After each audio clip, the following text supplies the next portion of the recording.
Hey there, Dr. Dan. Relaxing sounds of infection, ASMR. And welcome to ASMR Infection Islands. We're gonna do a little tour, walk around the beach, observe some of the local flora and fauna, talk about the different types of infections you can get from them.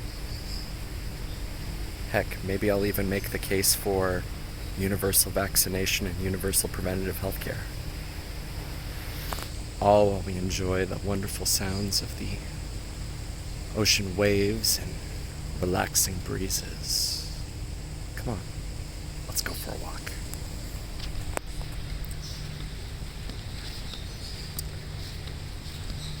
So right now, we are in the Maldives. It's October 2020. And I know the first question many of you will be asking is, are you out of your mind to be traveling? And the answer is, maybe. As someone who has been doing a lot of research, obviously, on coronavirus, did the best I could as far as prevention goes, including wearing a mask at all times in the airport, in the airplane, and the airports. They are mandated, by the way, even internationally, mask wearing. The particular place that I'm visiting, the Maldives, has a very strict infection control protocol. They were closed off to outside visitors for about 6 months. Now, before you can visit the Maldives, they require a negative PCR test within 72 hours of leaving your country. And once you arrive in the Maldives, which is a chain of coral atolls, you're only allowed to be on either one island or one boat. Many people choose to go on liveaboards here for scuba diving purposes. But this is my last day here in the Maldives. It's been good to get away from the United States for a little while. Good to get away from coronavirus cases for a little while. Most of the folks that come here, it seems, are from the Baltic areas, Russia.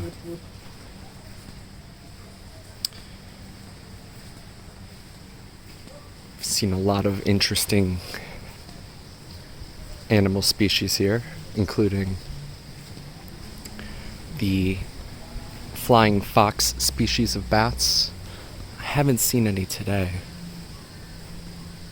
but these are some of the largest bat species in the world. And of particular interest to infectious disease doctors such as myself. As I'm sure you're quite aware, bats are frequently vectors for infectious diseases, and this one, the Indian flying fox, is no exception.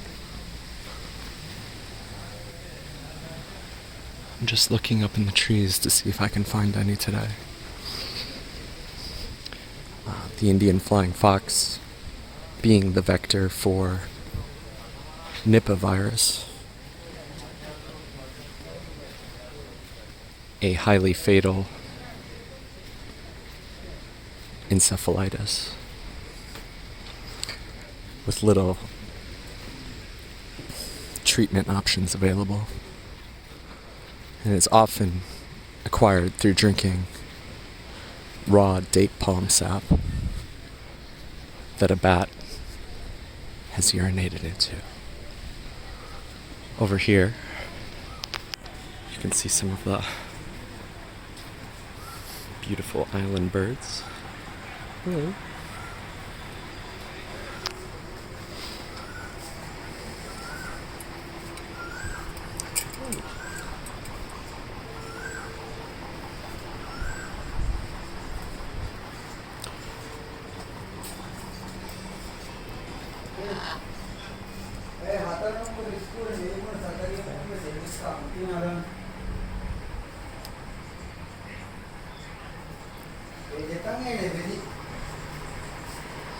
Of course, it wouldn't be a relaxing sounds of infection video without telling you what deadly infection you can get from these beautiful, beautiful parrots. And that would be chlamydia, but not chlamydia trachomatis, the sexually transmitted disease and leading cause of blindness, but chlamydia psittacosis, the cause of bird fancier's lung or psittacosis. It's an atypical, typically pneumonia with high fevers, can cause splenomegaly, can be fatal. But thankfully it's quite rare. One of the ways you can acquire it is through kissing your pet bird on the mouth is an excellent way to acquire psittacosis.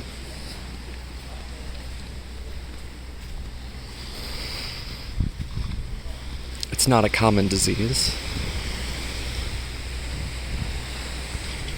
but if missed or incorrectly treated, it can be fatal. And because chlamydia being a what we call obligate intracellular organism, the antibiotics used for treating it are a little different. In this case, psittacosis is treated with usually doxycycline.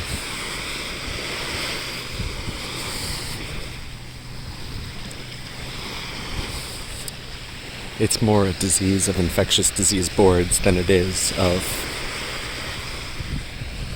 actual people. But you always have to keep it in mind. Whenever you have someone with a severe pneumonia that may not be improving, and then, as a good infectious disease doctor would do, you take a deep dive into their travel history, their pets, what they like to do for fun. Sometimes you can tease apart the cause of their disease.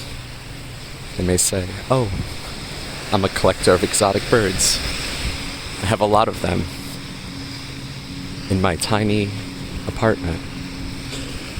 And some of them are sick."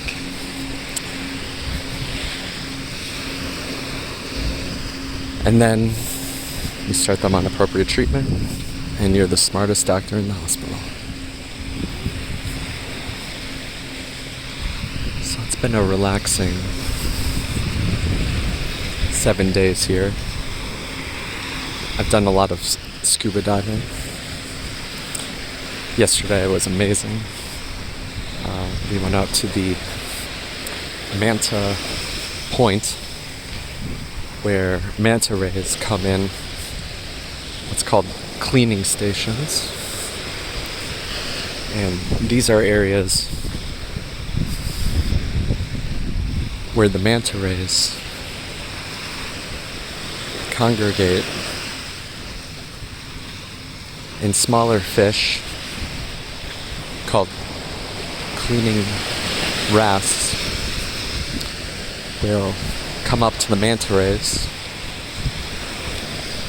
and pick the parasites off of their gills and parts of their body. It's a symbiotic relationship. The currents here in the Maldives are quite strong. So when you jump in the water, you're literally carried rapidly on underwater currents.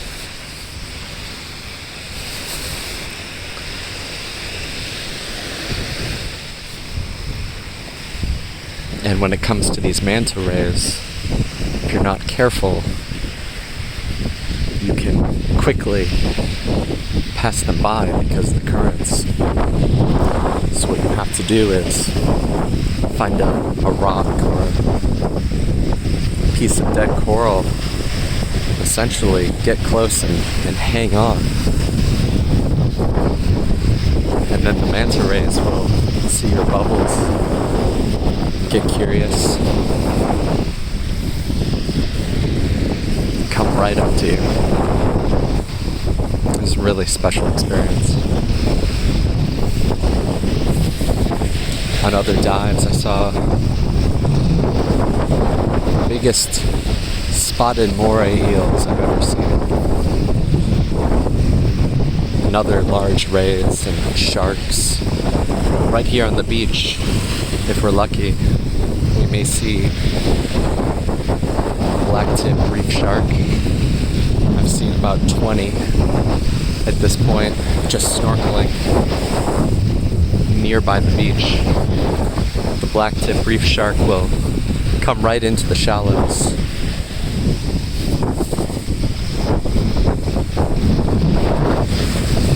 Just a few inches of water.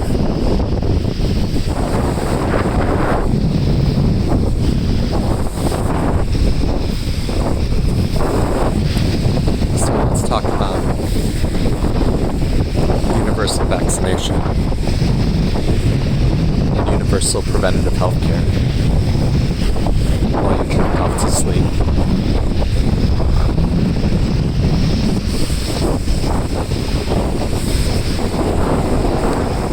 As a physician, especially an infectious disease physician,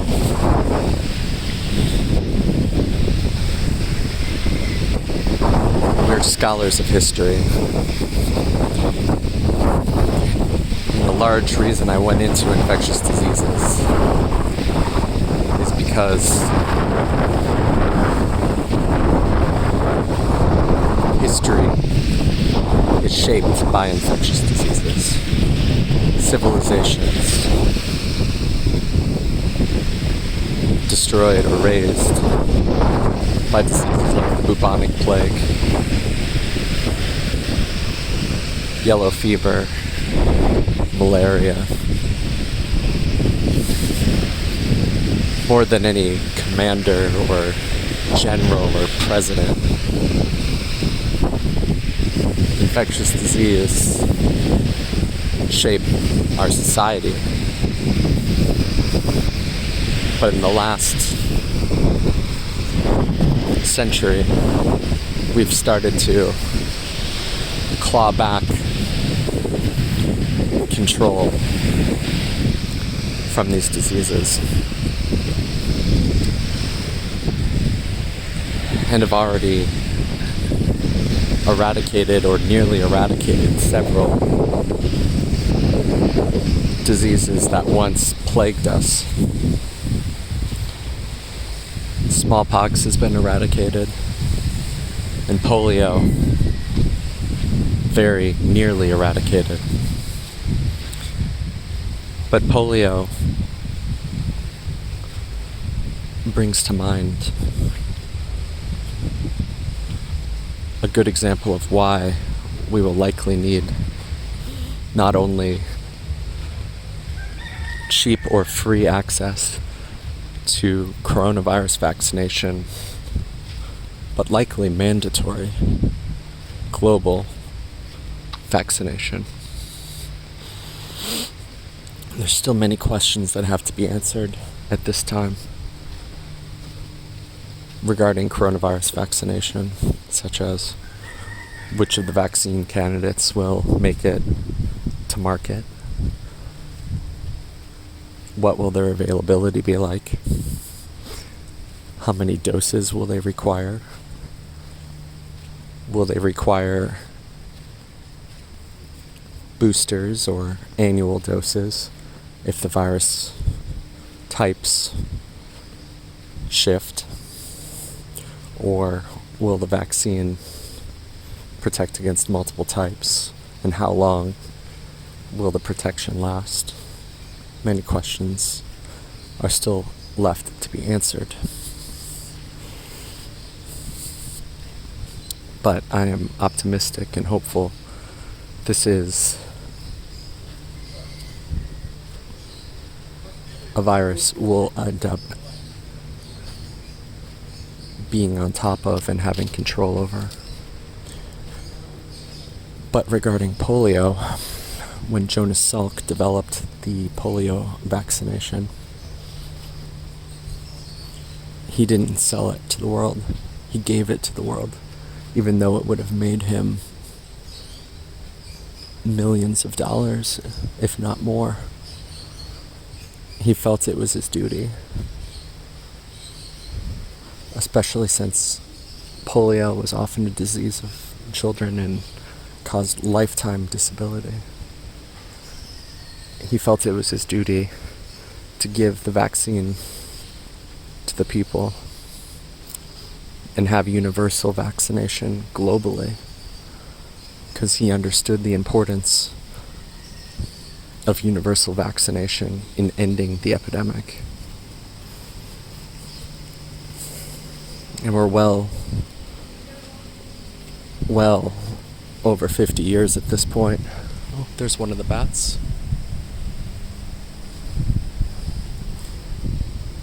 And we're so close to eradicating polio worldwide.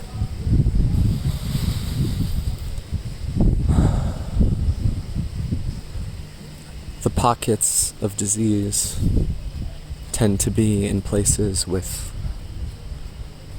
war, poverty, and strife, or places with religious reasons to avoid vaccination. And those pockets have kept the disease alive. And there's times I wonder, how were we able to be so successful in eradicating smallpox using the same tools that we have for polio eradication?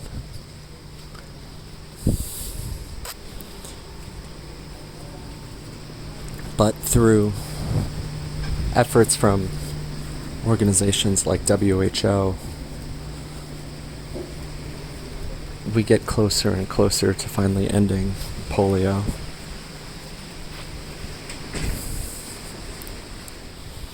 Coronavirus will likely be the same way. Something that will be with us for the next several years. But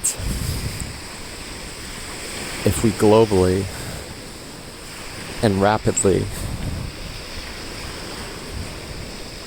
can produce an effective vaccine and I know many of you will hate to hear this, but make the vaccination both free to the people and mandatory. Now you may say there is no foothold for mandatory vaccination. And if you live in the United States, that's actually not true. There was a Supreme Court case in the early 1900s where a man was mandated to receive smallpox vaccination. And that precedent could potentially be used. Even if the government doesn't make the steps necessary to make vaccination mandatory, businesses, workplaces may require it.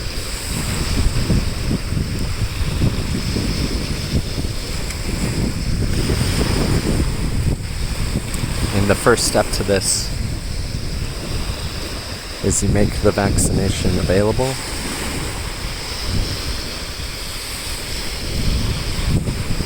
You make it affordable or free.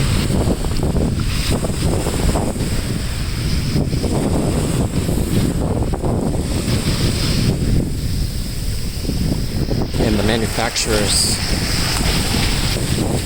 my sandals are trying to get away from me.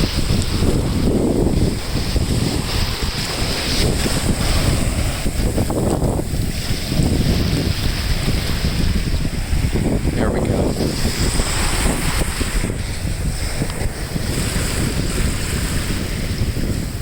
The manufacturers have to essentially produce it at cost.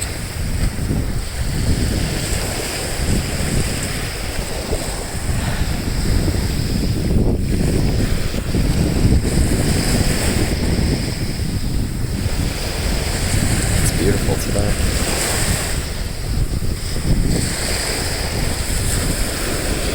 But one of the ways we can ensure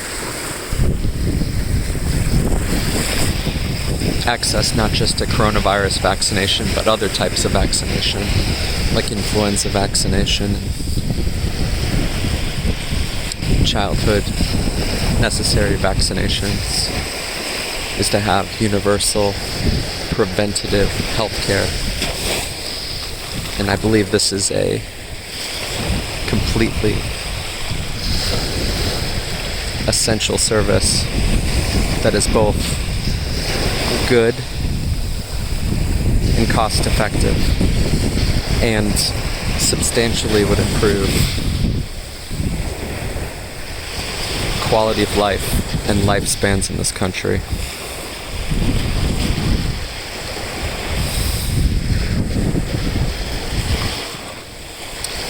If you look at the top causes of death in the United States, at least, topping the list are many things that are at least partially preventable, including heart disease, strokes, and some types of cancers.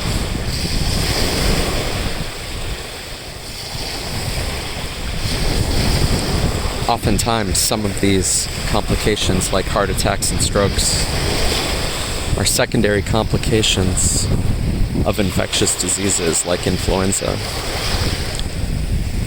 or coronavirus. Whereas part of the disease manifestation is an increased risk of heart attacks and strokes, blood clots, as infectious diseases are thrombogenic and inflammatory. And just having universal access to free influenza vaccination would substantially cut down on death and disability secondary to those complications. Not to mention, with the low cost of influenza vaccination, what it would make back in GDP for the country and lost time off of work would more than make up for the cost of the vaccination.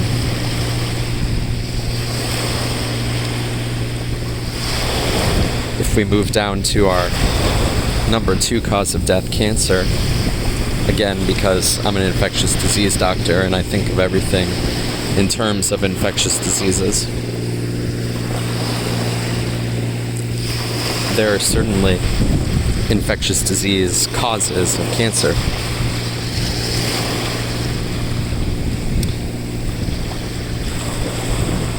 And these are preventable through vaccination.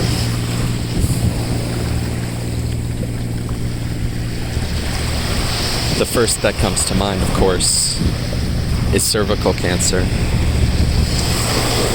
with a large percentage of cervical cancers being due to human papillomavirus. The the most common sexually transmitted disease, and one we have a vaccine for.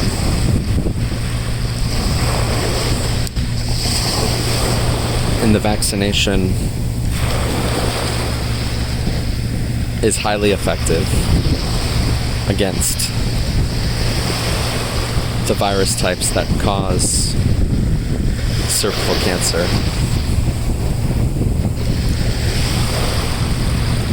And it's a disease that we could almost entirely eradicate, notwithstanding the small percentages of cervical cancers that are non-HPV related, by just having universal vaccination of children before they're sexually active.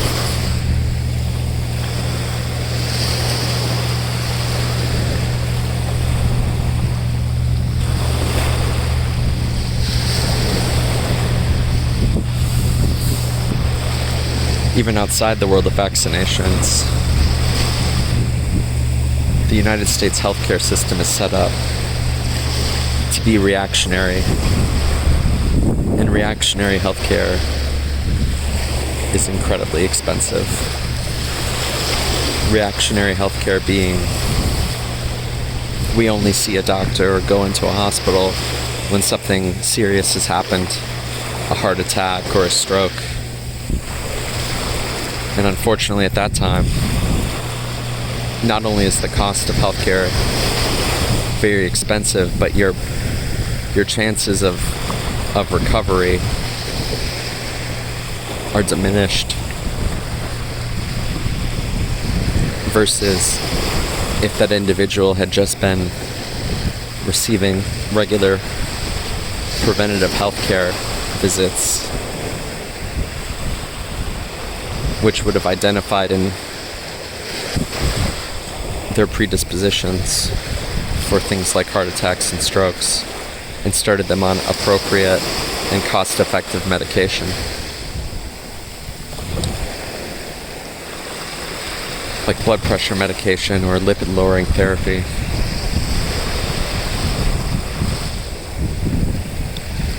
Now, while I say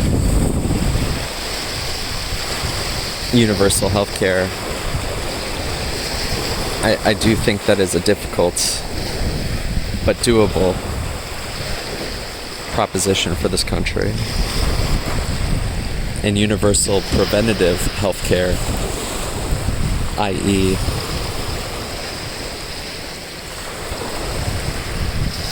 covering the costs of outpatient visits entirely and outpatient medications like insulin, blood pressure medications, and vaccinations, is cost effective and a great start to increasing our quality of life in this country.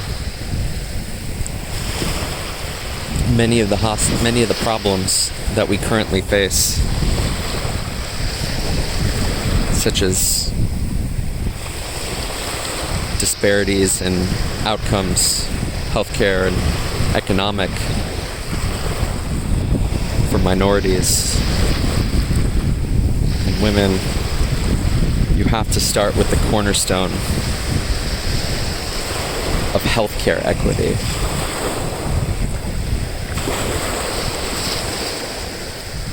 Because if your health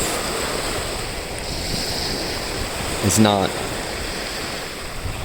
at 100%, everything else fades into the background.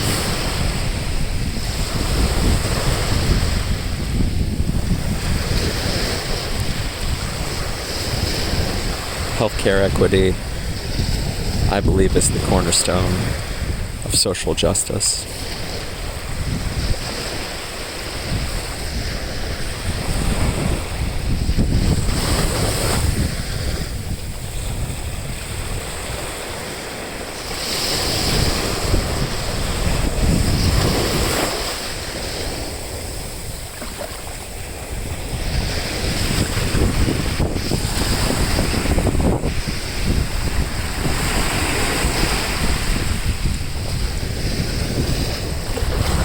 Let's go for a walk, shall we?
Well, what have we here? Oh, look at this.